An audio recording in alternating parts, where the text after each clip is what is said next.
11 ركله جزاء، ولا ننسى انه يعني مميز، سجل 5 ركلات حره لمنتخب الارجنتين.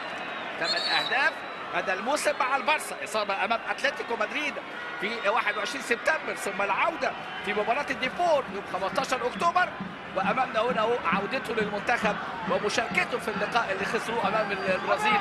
وامامنا هنا ميسي في كره ثابته، ميسي ومحاوله للتسجيل في بدايه اللقاء. 10 دقائق شفنا خلالها رأسية اوتوميندي من كرة ميسي سجل الدقيقة السادسة، شفنا كرة كوادرادو، شفنا رأسية فالكاو في الدقيقة الثامنة واللي كانت تشكل خطورة على مرمى الأرجنتين. وادي ميسي يسدد، ميسي يا ولد يا ولد، عودة ميسي، عودة الأرجنتين، الفوز المعنوي، لا تراجع ولا استسلام، وميسي يسجل الهدف بالركلة الحرة.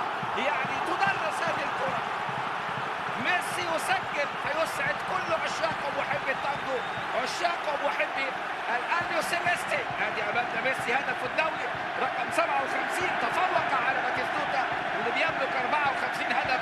الهداف التاريخي أمامنا هو للبارسا، الهداف التاريخي للأرجنتين، وكرة ميسي اللي تدرس وأوسبينا من الوضع طائرا لكن يبحث عنها وتجدها في الشباك. يا أوسبينا تجدها في الشباك، لكن ايه، كرة تدرس ترتطم في باطن العارضة، ثم امامنا هنا في شباك مرمى كولومبيا يسجل ميسي الهدف الاول للارجنتين.